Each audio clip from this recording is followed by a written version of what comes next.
நான் விழுப்புரத்திலே விடுதலை சிறுத்தைகளுக்காக குரல் கொடுத்து கொண்டிருந்தாலும் அவர் அழைப்பை என்னால் தட்ட முடியாது.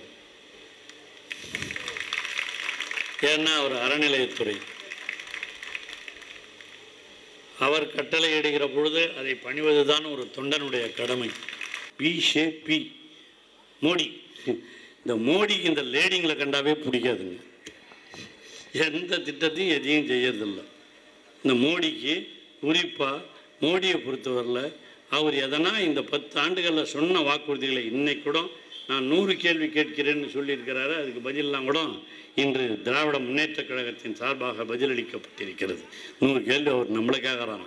நாங்கள் 1000 கேள்வி கேட்பேன் உன்னை பார்த்து. நீ அடிச்சிருக்கிறிய 2 பேரை வச்சுக்கிட்டு இந்த நாட்டையே கலக்கிட்டு இருக்கிறிய அந்த ஊழலை விடவா வேறு எங்கன்னா செய்ய முடியும்? உங்கள் பேர் என்ன? அதானி அம்பானி. நல்ல தானியாக வச்சுக்கிறான். தானியும் பானியும் வச்சுக்கிட்டு நாட்டையே கொள்ளையடித்து கொண்டிருக்கிற மோடி இன்று மற்றவர்களை பார்த்து குறை சொல்வதற்கு ஏதேனும் அருகதை இருக்கிறதா? அவங்க சொன்னாங்க 400 40 அவர்கள் வெற்றி பெறுவார்களா இந்தியாவில் என்பது இன்று வேடிக்கையாக இன்று மக்களிடம் இருக்கிறது. ஒரே தேர்தல்ங்கிறது எந்த அடிப்படையில்? அது தேவையில்லாத ஒன்று. அவ்வப்போ தேர்தல் செலவு அதிகமாக போதா. நீ அடிக்கிற கொள்ளை விடவாடா செலவு. மோடி வெளிநாட்டுக்கு போய் வந்துக்கிறாரா, அந்த செலவு விடுவா, இந்த செலவு தேர்தல் செலவு பெரிய செலவு. இப்போ இந்த பிஜேபின்னு வந்தான் இல்லையா, அவர் கூட போய் இப்போ யார் சேர்ந்துக்கிறது? பா மா கா எல்லாம் காவோட ஒட்டி பிஜேபி கூட போய் ஒட்டி. எதுக்காக நீ பிஜேபிக்கு போனான்னு நான் சொல்ல வேணாங்க. எங்கள் மாவட்டத்தில் ஒரு மந்திரி இருந்தார் பார், யார்? விழுப்புரத்தில் சிவி சண்முகம். அவர் நல்லா சிவி போடுறாரு. இப்போ இபிஎஸ் ஓபிஎஸ் அண்ணாமலை இல்லைம்மா தினகரன், அதுக்கடுத்து சின்னம்மா. இந்த 4 இருக்குது. இப்போ இந்த 4 எத்தனை ஆகும்னு தெரியாது. இந்த தேர்தலுக்கு அப்புறம் எதுவுமே இருக்காது. ஏழை பெண்களுக்கு ஆண்டுக்கு 1 லட்சம் ரூபாய், மாதத்துக்கு 8400 ரூபாய் கிட்டத்தட்ட கொடுப்போம் என்று அறிவித்திருக்கிறார் என்று சொன்னால் அதற்கு முன்னோடியாக திகழ்ந்தவர் யாரு? தமிழக முதல்வர் தளபதி அவர்கள். இந்த ஆட்சியில் எங்களை விட ரொம்ப மகிழ்ச்சியாக இருப்பது மகளிர் தான். முதலமைச்சர் செய்திருக்கிற சாதனைகள்லாம் கொஞ்சம் நஞ்சமல்ல. நான் சொன்ன உரிமை பெண் திட்டம் அது மட்டுமா? இலவச பேருந்து, அது கூட நான் என்னமோ சொல்லிவிட்டேன்னு சொல்லி ரொம்ப பேர் சொல்லினு தான். பிள்ளைங்கள ஒழுங்கா போய் படி படி படி படி சொல்றீங்களா இல்லையா? அதுதாம்மா திராவிட மாடல். அதுதாம்மா பெரியார் சொன்னது, அதுதான் அண்ணா சொன்னது, அதைத்தான் தலைவர் சொல்றார். ஆணும் பெண்ணும் சமம். நான் விழுப்புரத்திலே விடுதலை சிறுத்தைகளுக்காக குரல் கொடுத்து கொண்டிருந்தாலும் அவர் அழைப்பை என்னால் தட்ட முடியாது. ஏன்னா அவர் அறநிலையத்துறை. அவர் கட்டளை இடுகிற பொழுது அதை பணிவதுதான் ஒரு தொண்டனுடைய கடமை. ஆண்டவனே கட்டளையிட்ட பிறகு நாம் வராமல் இருக்க முடியாது என்ற உணர்வோடு தான் இந்த நிகழ்ச்சியிலே விழுப்புரத்தில் இருந்து வருகை புரிந்து கலந்து கொண்டிருக்கிறேன். இங்கே எல்லாம் வெகு மகிழ்ச்சியாக இருக்கிறீர்கள். நாங்கள் உங்ககிட்ட ஓட்டு கேட்க வரல, வந்திருக்கிற நீங்கள்லாம் ஓட்டு போட்டுருவீங்கிறது ஊர் உலகம் அறிந்த உண்மை. ஆனால் நீங்கள் ஓட்டு போடுறதை விட நாளைக்கு ஒரு நாள் தான் இருக்குது. நாளை மறுநாள் மாலை 5 மணிக்கு முடிஞ்சிடும். நாளை முழுவதும் நீங்கள் வீடு வீடாக சென்று உங்கள் இல்லந்தோறும் உங்கள் பிள்ளைகளுக்கு, உங்கள் வீட்டுக்காரர்களுக்கு அனைவருக்கும் நீங்கள் ஒரு வேண்டுகோளை வைக்க வேண்டும். என்ன நீங்கள் சொல்லணும்? வீடு வீடாக போய் நேற்று யாரோ வந்துட்டு போனாங்கன்னு சொன்னார். ஒன்றும் வேணாம், நீங்கள் வீட்டுக்கு போய், இப்போ அதுவே 4 ஆகி போச்சு, 4க்கு மேலேயும் இருக்கும். நமக்கு தெரிஞ்சு 4. யார் யார்?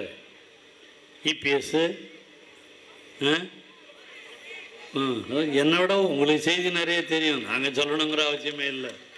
இபிஎஸ் ஓபிஎஸ் அண்ணாமலை இல்லைம்மா தினகரன், அதுக்கடுத்து சின்னம்மா. இந்த 4 இருக்குது. இப்போ இந்த நாளும் எத்தனை ஆகும்னு தெரியாது. இந்த தேர்தலுக்கு அப்புறம் எதுவுமே இருக்காது என்ற அடிப்படையில் நாம் பார்த்து கொண்டிருக்கிறோம். தமிழகத்தில் தமிழக முதல்வர் தமிழகத்துக்கு மட்டுமல்லமா இந்தியாவிற்கே ஒரு சிறந்த முதலமைச்சராக தேர்ந்து கொண்டிருப்பவர். இந்தியாவுக்கு மட்டும் இல்லமா உலகத்துக்கே ஒரு முன்னோடியாக திகழ்ந்து கொண்டிருக்கிற முதலமைச்சர் என்பதற்கு உதாரணம்தான் அவர் இங்கே கொடுத்த காலை சிற்றுண்டியை கனடா நாடிலே பின்பற்றுகிறார் என்று சொன்னால் உலகத்திற்கே வழிகாட்டுகிற ஒரு முதலமைச்சர் நம்முடைய தளபதி தான். இந்தியா கூட்டணி உருவாவதற்கு காரணமாக இருந்தவரே நம்முடைய தலைவர் தளபதி தான். அந்த தளபதி இன்று இந்தியாவிற்கு வழிகாட்டுகிறார். ஒரு பாசிச நாசிச ஆட்சியை ஒழிக்க வேண்டும், ஒரு ஜனநாயகத்தை நிலைநிறுத்த வேண்டும். அம்பேத்கர் நேற்றைக்கு முதல் நாள் தான் அவருடைய பிறந்த நாள். அவருடைய கனவுகள், அவர் உருவாக்கிய அரசியலமைப்பு சட்டத்தை நடைமுறைப்படுத்த நிரந்தரமாக அதை செயல்படுத்த வேண்டும் என்ற உணர்வோடு நடைபெற்று கொண்டிருப்பது தான் இந்த கூட்டம், இந்த தேர்தல். ஆகவே இந்த தேர்தல் என்பது ஏதோ சாதாரணமான தேர்தல் அல்ல. அடுத்த தேர்தல் நடக்க வேண்டுமா என்பதை முடிவு செய்கின்ற தேர்தல் இந்த நாடாளுமன்ற தேர்தல். இதில் மட்டும் தப்பு தவறி மோடி வந்துட்டா நாட்டில் தேர்தலே இனிமேல் இருக்காது. பாசிசமும் நாசிசமும், பாசிசம் நாசிசம்னா வரலாறு படித்த மாணவர்களுக்கு தெரியும். முசோலினி ஹிட்லர் இருக்கிற பொழுது அவர்கள் சொன்னதான் தேர்தல்ன்ற பேரில் வச்சுட்டு அவங்களே ஹிட்லர் ஆட்சியை கைப்பற்றிட்டார். அதுதான் ஃபாசிஸ்ட் அண்ட் நாசிஸ்ட் என்று சொல்லுவார்கள். அந்த பாசிச நாசிச ஆட்சியை இந்தியாவிலே கொண்டு வர வேண்டும் என்று செயல்பட்டு கொண்டிருப்பவர் தான் இன்றைய மோடி. அதை நீங்கள் புரிந்து கொள்ள வேண்டும். இங்கே கூட சொன்னார் சேகர் பாபு, நேற்று யாரோ வந்து பேசிட்டு போனார். அவருக்கெல்லாம் பதில் சொல்ல வேண்டிய அவசியமே இல்லை. நீங்களே கேட்பீங்களா கேட்க மாட்டீங்களா? 10 வருஷமாக ஆட்சியில் இருந்தே என்னையா பண்ணீங்க எங்களுக்கு? 3 ஆண்டுகளில் தமிழகத்தினுடைய முதல்வர் தலைவர் கொடுத்திருக்கிற சாதனைகள், அதை நீங்கள் வீட்டுக்கு போய் சொன்னாவே போதும். இங்கே நகோதரிகள் நிறைய பேர் இருக்கீங்க. உரிமை தொகை, உதவித்தொகை கூட கிடையாது, உரிமை தொகை மாதம் 1000 ரூபாய் வாங்கிக்கிறவங்களாம் கொஞ்சம் கை தூக்கு பார்ப்போம். இது கொஞ்சம் சிட்டிங்கிறதுனால கொஞ்சம் கம்மியாக தான் இருக்கும். எங்கள் கிராமத்தெல்லாம் போனால் 100க்கு 100 எல்லாம் வாங்குதுங்க. ஏன்னா இங்கே எல்லாம் அரசு ஊழியர்கள் நிறையா இருக்கீங்க.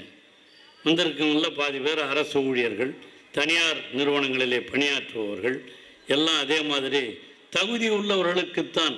அதுதான் அவங்க அது வேறு கேட்குறாங்க. இது வேறு வந்து நீங்கள் எல்லோருக்கும் மட்டும் சொன்னீர்களே அது என்ன தகுதி?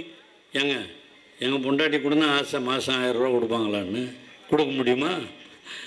இங்கே சேகர் பாபு வீட்டில் அதே மாதிரி இங்கே நாஞ்சில் சம்பத்து வீட்டில் இங்கே இந்த மேயர் அம்மா உட்காந்துங்க நல்லா அது கொடுனா ஆசை ஒரு 1000 ரூபா கொடுத்தா ரைட்டுன்னு சொல்லிட்டு கொடுக்க முடியுமா? வசதி இல்லாதவர்கள், அதைத்தான் தகுதி உள்ளவர்கள் என்று தமிழக முதலமைச்சர் தளபதி அவர்கள் சொல்லி கிட்டத்தட்ட 1,15,00,000 பேருக்கு கொடுத்திருக்கிறார். தகுதி உள்ளவர்கள் விண்ணப்பித்திருந்தால் அவர்களுக்கு கிடைக்காமல் இருந்தால் அவர்களுக்கும் இந்த தேர்தல் முடிந்தவுடனே கொடுக்கப்படும் என்று அறிவித்திருக்கிற முதலமைச்சர் நம்முடைய முதலமைச்சர். இதுக்கும் அவர் தாங்க முன்னோடி. அவர் தமிழ்நாட்டில் செஞ்சுட்டு போயிருக்காரு. மற்ற மாநிலங்கள்லாம் அதை செய்ய போகிறேன்னு சொல்லியிருக்காங்க. அதை பார்த்துட்டு தான் நம்முடைய இந்தியா கூட்டணியினுடைய முன்னோடியாக இருக்கிற ராகுல் காந்தி என்ன சொல்லியிருக்காரு? ஏழை பெண்களுக்கு ஆண்டுக்கு 1 லட்சம் ரூபாய், மாதத்துக்கு 8400 ரூபாய் கிட்டத்தட்ட கொடுப்போம் என்று அறிவித்திருக்கிறார் என்று சொன்னால் அதற்கு முன்னோடியாக திகழ்ந்தவர் யாரு? தமிழக முதல்வர் தளபதி அவர்கள். அதுதான்மா, அதுக்கு தான் நாம் இப்போ வாக்கு கேட்க போகிறோமே தவிர நாம் ஒன்றும் பெருசாக அது வந்தோன்னு இது வந்தோன்னு கிடையாது. நாடு நன்றாக இருக்க வேண்டும், ஜனநாயகம் காப்பாற்றப்பட வேண்டும். அதுதான் நம்முடைய மிக மிக மிக முக்கியமான ஒரு நோக்கம். அதற்காகத்தான் இந்த தேர்தலிலே நீங்கள்லாம் ஓட்டு போட்டுருவீங்க எனக்கு தெரியும். நான் முதல்ல சொன்ன மாதிரி நீங்கள் போகிறத விட நீங்கள் போய் எல்லார்ட்டையும் சொல்லணும். முதல்ல உங்கள் வீட்டுக்காரர்கிட்ட சொல்லுங்கள். சாப்பாடு போடுவீங்கள, போடும்போதே சொல்லுங்கள். சாப்பாடு போடும்போது ஒழுங்கா சூரியனுக்கு ஓட்டு போடியா? போடலன்னா அவங்க எல்லாம் போடுவாங்க, தயாராக தான் இருக்காங்க. இருந்தாலும் இந்த ஆட்சியில் எங்களை விட ரொம்ப மகிழ்ச்சியாக இருப்பது மகளிர் தான். முதலமைச்சர் செய்திருக்கிற சாதனைகள்லாம் கொஞ்சம் நஞ்சமல்ல. நான் சொன்ன உரிமை பெண் திட்டம் அது மட்டுமா? இலவச பேருந்து, அது கூட நான் என்னமோ சொல்லிவிட்டேன்னு சொல்லி ரொம்ப பேர் சொல்லினு தான்.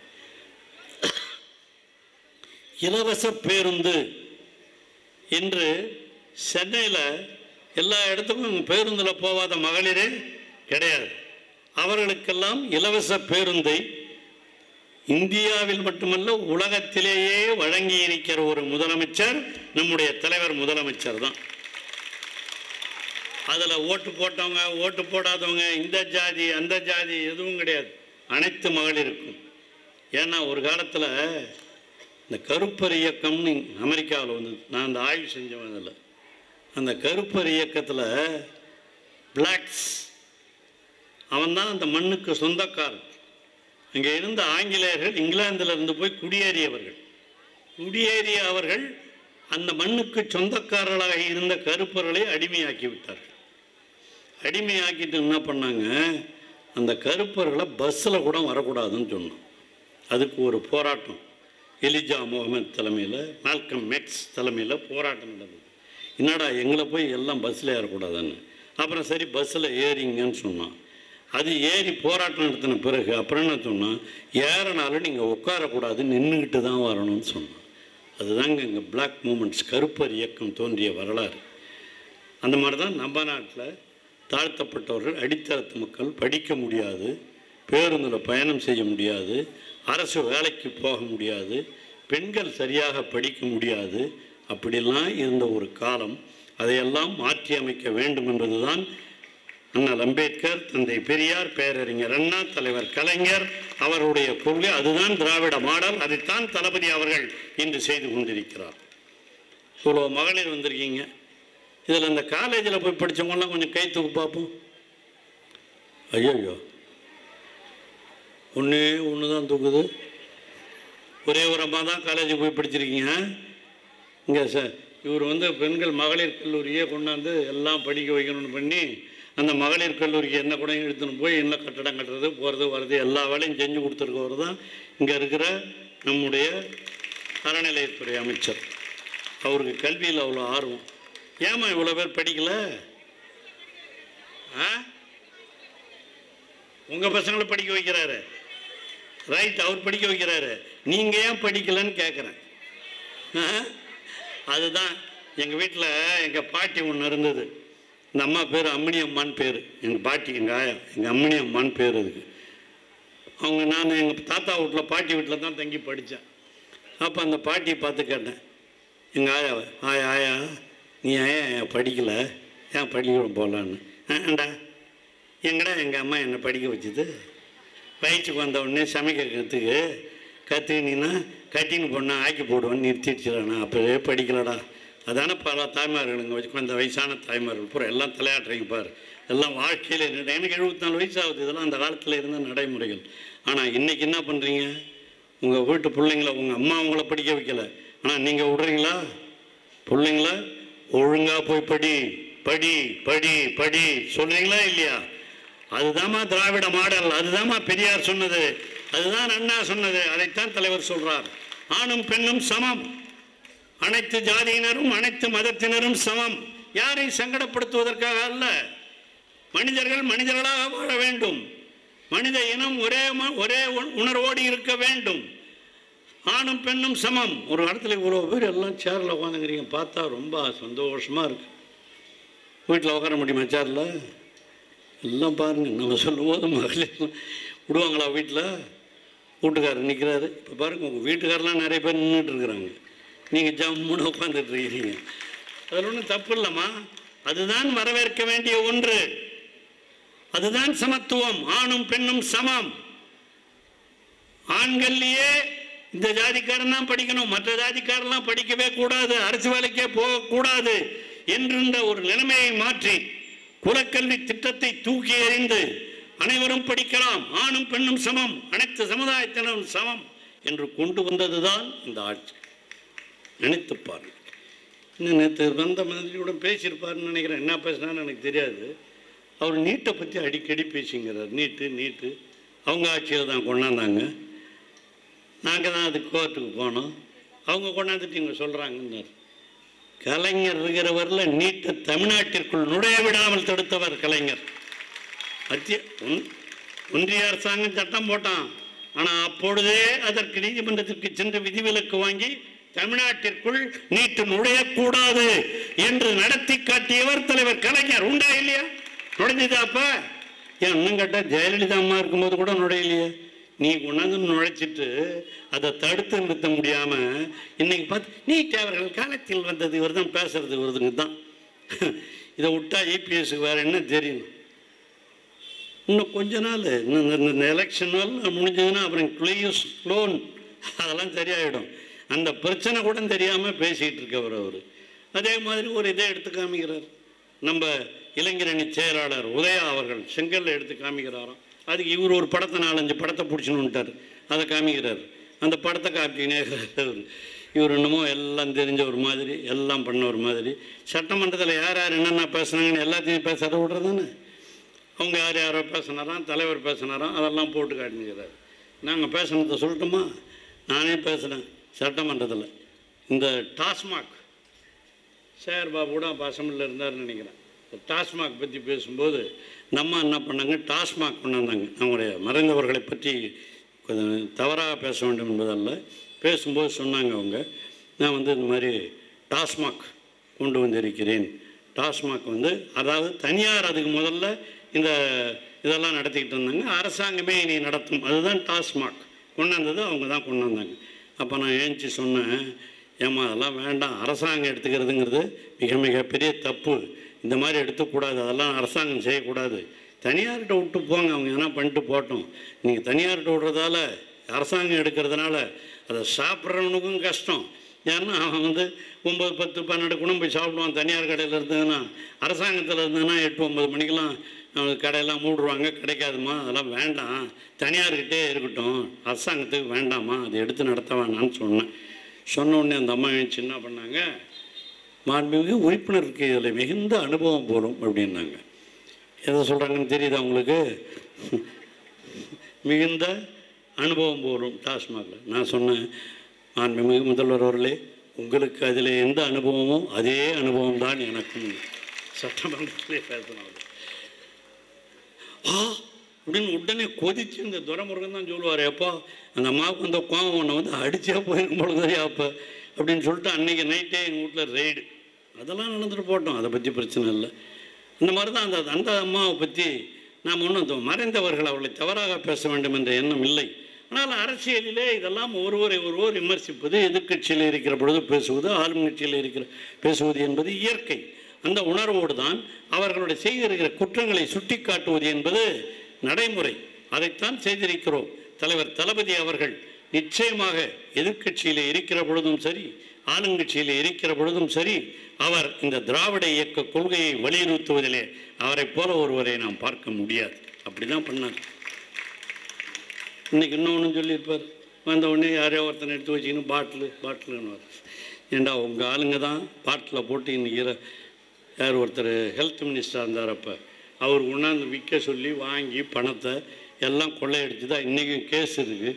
அதெல்லாம் விட்டுவிட்டு யாரோ ஒருத்தம் பண்ணால் அதுக்கு மேலே நாம் ஏன்னா அவங்கள கட்சி விட்டே நீக்கிய ஒரு முதல்வர் நம்முடைய தலைவர் தளபதி அவர்கள். யாரும் தப்பு செய்யக்கூடாது, ஒழுங்காக இருக்க வேண்டும் என்று எண்ணுகிற தலைவர் நம்முடைய தளபதி அவர்கள். நீ அவன் பேர் இவ்வளோ கேஸ் இருந்த, இவ்வளோ கொள்ளையடிச்சான்னு இருந்ததை நீ எதனா நடவடிக்கை எடுத்தியா? எடுக்க மாட்டேன். ஏன்னா அதில் கமிஷனே உனக்கு தானே முக்கால்வாசி வந்தது, அங்கே போனது கொஞ்சம் தானே. அந்த மாதிரி ஒரு சூழ்நிலையில் இருந்தவரெல்லாம் நேற்று உங்களை பார்த்து சொல்லுகிறார்கள் என்று சொன்னால் நீங்கள் எண்ணி பார்த்திட வேண்டும். ஆக இந்த திராவிட மாடல் ஆட்சி என்பது ஏதோ சாதாரணமானது அல்ல. எல்லோரும் கல்வி கற்க வேண்டும், எல்லோரும் படிக்க வேண்டும், ஆணும் பெண்ணும் சமம், சமூக நீதி, அதுதான் மிக மிக மிக முக்கியம். இன்னொரு கட்சி இது அதிமுக, இந்த நாளாக போய் இப்போ பிரிஞ்சு போய் கிடக்குது. 10 வருஷம் மக்களுக்காக எதையுமே செய்யாத ஒரு ஆட்சி. அவங்க எது வேணாலும் பண்ணலாம். இன்னொருத்தவர் பிஜேபி மோடி. இந்த மோடிக்கு இந்த லேடிங்களை கண்டாவே பிடிக்காதுங்க. எந்த திட்டத்தையும் எதையும் செய்யறதில்லை. இந்த மோடிக்கு குறிப்பாக மோடியை பொறுத்தவரையில் அவர் எதனா இந்த 10 ஆண்டுகளில் சொன்ன வாக்குறுதிகளை இன்னைக்கு கூட நான் 100 கேள்வி கேட்கிறேன்னு சொல்லியிருக்கிறாரு. அதுக்கு பதிலெலாம் கூட இன்று திராவிட முன்னேற்றக் கழகத்தின் சார்பாக பதிலளிக்கப்பட்டிருக்கிறது. 100 கேள்வி அவர் நம்மளை கேட்குறாங்க. நாங்கள் 1000 கேள்வி கேட்பேன் உன்னை பார்த்து. இந்த ஸ்டேட் பேங்க்கில் நீ அடித்து இந்த வங்கி மூலமாக நிதி கொடுக்கலாம்னு சொல்லி அதில் அடித்த ஊழலை விடவா நீ அடிச்சிருக்கிறிய 2 பேரை வச்சுக்கிட்டு இந்த நாட்டையே கலக்கிட்டு இருக்கிறிய அந்த ஊழலை விடவா வேற எங்கன்னா செய்ய முடியும்? உங்கள் பேர் என்ன? அதானி அம்பானி. நல்ல தானியாக வச்சுக்கிறான். தானியும் பானியும் வச்சுக்கிட்டு நாட்டையே கொள்ளையடித்து கொண்டிருக்கிற மோடி இன்று மற்றவர்களை பார்த்து குறை சொல்வதற்கு ஏதேனும் அருகதை இருக்கிறதா, தகுதி இருக்கிறதா? தயவு செய்து வந்திருக்கிற தாய்மார்கள் எண்ணி பாருங்கள். ஆகவே தான் இந்த அடிப்படையிலே கொள்ளையடித்து கொண்டிருக்கிற அவர்கள், நாட்டிற்கு எதையுமே செய்யாத அவர்கள், எல்லாருக்கும் 15 லட்ச ரூபா அவங்க வங்கியில் போடுவான்னார். எல்லாம் எவ்வளோமா வந்துருக்கீங்க? யாருன்னா வந்திருக்கா? சொன்னதோட சரி. அவர் நம்மளை கேட்குறாரு. அவர் கேட்கறதுக்கு என்ன யோகியதை இருக்குது? மோடி இந்த 10 ஆண்டுகளிலே தமிழகத்திற்கு மட்டுமல்ல எல்லா மாநிலங்களையும் வஞ்சித்திருக்கிறார். அதில் தமிழ்நாட்டை மிக மிக மிக மோசமாக வஞ்சித்திருக்கிறார். அதைத்தான் நீங்கள் நினச்சி பார்க்கணும். ஆக தமிழ்நாட்டை பொறுத்த வரையில் இன்று விளையாட்டுத்துறையிலும் சரி, இளைஞருடைய வளர்ச்சியிலும் சரி, மற்ற எல்லாவற்றிலேயும் வளர்ந்திருக்கிற மாநிலம் நாடுதான் என்பதை எல்லோரும் உணர்ந்திருக்கிறார்கள். அதற்கு என்னுடைய மாண்புமிகு அமைச்சர் உதயநிதி அவர்கள் எடுத்துக்கொண்டிருக்கிற முயற்சியும் சாதாரணமானது அல்ல. எல்லா விதத்திலேயும் நாம் செயல்பட்டு கொண்டிருக்கிறோம். அவங்க வேறு என்ன ஒன்றும் சொல்கிறாங்க கூட்டு வச்சுக்கிட்டு. யார்? மோடி. இதெல்லாம் குடும்பம். ஆமாண்டா, அதான் கரெக்ட். முதலமைச்சர் நல்லா அழகாக சொன்னார். திமுக என்பதே ஒரு குடும்பம் தான், நாங்கள்லாம் ஒரே குடும்பம் என்று தான் அவர் சொன்னார். அதில் என்ன தப்பு? அவர் கூட மேடையில் உட்காந்துருந்தாங்களே எல்லாம் யார் யார் நினச்சி பாருங்க. வாசன் யார்? வாசன் யார்? அவர் குடும்பம் கிடையாது. மூப்பனார் புள்ள. மூப்பனார் புள்ள அவர். அந்த மாதிரி அங்கே மேடையில் இருந்த ஒருத்தன் கூட தனியாக இண்டிவிஜுவலாக வந்தவங்க கிடையாது. எல்லாம் குடும்பத்திலேருந்து வந்தவங்க தான் அத்தனை பேரும். அவர் பார்த்து நம்மளை பார்த்து சொல்கிறாரு. ஆக இதெல்லாம் அவங்களுக்கு சகஜமாகி போச்சு. இப்போ அதிலிருந்தே பாதி பேர் விலகி விலகி விலகி வந்துக்கிட்டு இருக்கிறாங்க. அவங்களுக்கு அதிகமாக இருந்த மாநிலங்கள்லாம் கூட இப்பொழுது வீழ்ச்சி அடைந்து கொண்டிருக்கிறது. அவங்க சொன்னாங்க 400 40 அவர்கள் வெற்றி பெறுவார்களா இந்தியாவில் என்பது இன்று வேடிக்கையாக இன்று மக்களிடம் இருக்கிறது. கருத்து கணிப்புகள் எல்லாம் தெரிவித்துக் கொண்டிருக்கின்றன. தமிழகத்திலே இருப்பது 40 மட்டுமல்ல, இந்தியாவிலே உண்மையிலேயே 400 பெறப்போவது இந்தியா கூட்டணி தான். அதுதான் தலைவர் சொன்னார். நாடும் நமதே, 40 நமதே, நாடும் நமதே என்று சொன்னால் அதுதான் பொருள். முதல்ல இந்த கூட்டணி, இந்தியா கூட்டணி ஆரம்பிக்கிற பொழுதே சென்னையில் சொன்னார், நாம் யார் வர வேண்டும் என்பதை விட யார் வரக்கூடாது என்பதுதான் மிக மிக முக்கியம். மதவெறியை தூண்டி விடுறாமா? பின்ன அதை உட்காந்துங்கிறாங்க ஒரு இஸ்லீம் அம்மா, எதிரில் இஸ்லாத்தியர் இருக்காங்க, இங்கே உட்காந்துங்கத்தில் பாதி பேர் கிறிஸ்டின்ஸ் இருப்பீங்க, எல்லாம் கிறிஸ்துவர்கள் இஸ்லாமியர்கள்லாம் நாமெல்லாம் வெவ்வேறவாக இருக்கும். எல்லாம் என்ன மாமு, என்ன மச்சான், என்ன அண்ணா, என்ன தம்பி, அப்படி தானே பழகிட்டு இருக்கோம். எந்த வேறுபாடும் இல்லையே. வேறுபாடு இல்லாமல் பழகி கொண்டிருப்பவர்கள் தானே நாம். அதுதானே திராவிட மாடல், அதுதானே முக்கியம். அதுவும் இஸ்லாத்திலிருந்து நமக்கு கல்யாண பத்திரிக்கை வந்தோன்னா போகாமல் இருக்கவே மாட்டோம், போயிடும். இது ஏன்னு உங்களுக்கு தெரியும். அதெல்லாம் நட்பு, அதெல்லாம் ஒரு உறவு. அந்த மாதிரி தான் நாம் வாழ்ந்துகிட்டு இருக்கோம். அப்படி இருக்கிற நம்மளை பிரிக்கணும்னு நினைக்கிறானே, தேவையா? தயவு செய்து எண்ணி பாருங்கள். இப்போ கூட சொல்கிறான், என்ன ஒரே தேர்தல் சாத்தியமா? ஒத்துக்கிறீங்களா? நீங்கள் ஒரே நாடு ஒரே தேர்தல் ஒத்துக்கிறீங்களா? ஏற்றுக்கொள்ள முடியுமா? இப்போ பார்லிமெண்ட் எலெக்ஷன் நடக்க போகுது. இப்போ பார்லிமெண்ட் எலெக்ஷன் வந்ததுனால தமிழ்நாட்டில் இருக்கிற எல்லா மாநிலங்களையும் கலைச்சிட்டு மாநில ஆட்சியும் தேர்தல் நடத்த முடியுமா? கலைக்க முடியுமா? இன்னும் எங்களுக்கே 2 வருஷம் கலைச்சிட்டு நடத்த முடியுமா? சரி, அது போகட்டும். அது போக இப்போ மாநகராட்சி மேயராக இருக்காங்க ஒரு அம்மா, இப்போ தான் 1 வருஷம் 1.5 வருஷம் ஆகுது. அதையும் கழிச்சிட்டு அதுக்கும் தேர்தல் நடத்த முடியுமா? ஒரே தேர்தலுங்கிறது எந்த அடிப்படையில்? அது தேவையில்லாத ஒன்று. அவ்வப்போ தேர்தல் செலவு அதிகமாக போதான். நீ அடிக்கிற கொள்ளை விடவாடா செலவு. மோடி வெளிநாட்டுக்கு போய் வந்துக்கிறாரா, அந்த செலவு விடுவா, இந்த செலவு தேர்தல் செலவு பெரிய செலவு. அந்த தேர்தல் செலவு அதன் மூலமாக அதனால் ஒரே நேரத்தில் தேர்தல். ஏன்? எதுக்காக? அதுதான் ஃபேசிசம். அதைத்தான் ஹிட்லர் முசோலினி சொன்னான். எல்லா தேர்தலும் அப்படி பண்ணணும் இப்படி பண்ணணும், இந்த மாதிரி தேர்தல் அதிகாரிகள்லாம் நாங்கள் தான் நியமிக்கணும்னு சொல்லி எல்லாம் பண்ணோம். இந்த தேர்தல் அதிகாரிகள் நியமனத்தில் எவ்வளோ ஃப்ராடு. முதல்ல தேர்தல் அதிகாரிகள் யார் என்று நியமிப்பதில் chief justice of the Supreme Court அவர் அதில் இருந்தார். அவர் அதை தூக்கிவிட்டு இவரே போடுற ஒரு அமைச்சரை வைத்து இன்று தேர்தல் அதிகாரிகளை நியமிக்கிற ஒரு முறையை கொண்டு வந்திருப்பது மோடி அரசு. அப்போ என்ன அர்த்தம்? அதுதான் ஃபேசிசம், அதுதான் நேசிசம், அதுதான் ஹிட்லர் முசோலினி சொன்னது. எல்லாவற்றையும் தன் கையிலேயே வைத்திருக்க வேண்டும் என்ற ஒரு சர்வாதிகாரத்தை நோக்கி நடைபெற்றுக் கொண்டிருப்பவர் தான் மோடி. தயவுசெய்து அதை மறந்து விடாதீர்கள். அதைத்தான் நாம் சொல்லுகிறோம். அந்த அடிப்படையில் தான் தமிழகத்தினுடைய முதலமைச்சர் தளபதி அவர்கள் எப்பொழுதும் நாம் திராவிட மாடல் ஆட்சியைத்தான் நடத்துவோம், சமத்துவம், சமூக நீதி, ஆணும் பெண்ணும் சமம் என்ற உணர்வுகளுக்கு ஏற்ப நடத்துவோம். அதைத்தான் விட்டுவிட்டு இப்போ இந்த பிஜேபின்னு இருந்தான் இல்லையா, அவர் கூட போய் இப்போ யார் சேர்ந்துக்கிடுது? பா மா கா எல்லாம் காவோட வெட்டி இந்த பாமக, அந்த பாமக போய் சேர்ந்துருக்காங்களா? கொஞ்சமாவது ஒரு கொள்கையோடு சேர்ந்திருக்கிறார்களா? நான் எங்கள் மாவட்டத்தை தெரிஞ்சவர் தான் மாண்புமிகு டாக்டர் ஐயா அவர்களும், அதே போல் நம்முடைய அன்பிற்குரிய சகோதரர் அன்புமணி அவர்களும் எங்கள் மாவட்டத்தில் இருக்கவங்க தான். அவங்க எவ்வளவோ பல்வேறு வளர்ச்சிகளுக்காக பாடுபட்டவர்கள் தான். ஆனால் அவங்க என்ன இப்போ போய் சேர்ந்துருக்காங்க? அவங்க என்ன சொன்னாங்க? சட்டமன்றத்திலே பேசுனாங்க. சேகர் பாபு உட்கார்ந்தார், நாங்களாம் உட்காந்துருக்கோம். என்ன கேட்டாங்க? ஜாதி வாரி கணக்கெடுப்பு நடத்த வேண்டும் சொன்னாங்களா இல்லையா? சொன்னீங்கல்ல. உங்கள் தேர்தல் அறிக்கையில் பிஜேபியில் விட்டுருக்கானே, அதில் ஜாதி வாரி கணக்கெடுப்பு உண்டுன்னு சொல்லியிருக்கானா? காங்கிரஸில் சொல்லியிருக்காங்க, கழகத்தில் சொல்லியிருக்காங்க. நீ சொன்னியா? கேட்க வேணாமா? நீ உன்னோட அடிப்படை கொள்கையாக தானே சொல்லணும்ல. 10.5 ஊணுன்னாங்க. அப்போ நாம் சொன்னோம் 10.5 தான் இருக்கிறதும் குறைஞ்சிறையா. வட மாவட்டங்களில் அதிகமாக இருப்பது அவர்கள் தான். 18% எங்கள் மாவட்டத்தில் அவர்கள் தான் வேலை வாய்ப்புகளை பெறுகிறார்கள், இடஒதுக்கீடை பெறுகிறார்கள். அதனால் அதெல்லாம் இப்போ இதை யோசிக்கலாம் அப்படின்னு சொல்லி தான் நாம் சொன்னோமே தவிர இப்படி இல்லைன்னு சொல்லலை. ஆனால் அந்த 20% இடஒதுக்கீட்டை கொடுத்தது யார்? மிகவும் பிற்படுத்தப்பட்டவர்களுக்கு என்று 20% இடஒதுக்கீட்டை கொடுத்தது தலைவர் கலைஞர். இபிஎஸ் அது கூட உரிமை கொண்டாடுறாரு. நாங்கள் தான் ஏதோ பண்ணோம், நாம் ஏதோ சுட்டுவிட்டோம்னு. சுட்டதே யாருன்னு கூட தெரியாத ஒரு இபிஎஸ் அவர் பேசுகிறார் மீட்டிங்கில். நான் கேட்டேன், இந்த இது மாதிரி இடஒதுக்கீட்டுக்காக கேட்டவர்களை துப்பாக்கி சூடு நாமடா யார் காலத்தில் சுட்டதுன்னு கூட தெரியாமல் ஒரு கட்சியில் உட்காந்துருக்கிய நீலாம் ஒரு கட்சி நடத்த தகுதி உள்ளவன் தயவுசெய்து நினைச்சுப்பார். அந்த சுட்ட நிகழ்ச்சிக்கு பிறகு அன்பர்களுக்கென்று இன்று தமிழக முதல்வர் தலைவர் கலைஞர் அப்பொழுது மிகவும் பிற்படுத்தப்பட்டோர் என்று இடஒதுக்கீட்டை கொடுத்தவர் நம்முடைய தமிழக முதல்வர் தளபதி அவர்கள்.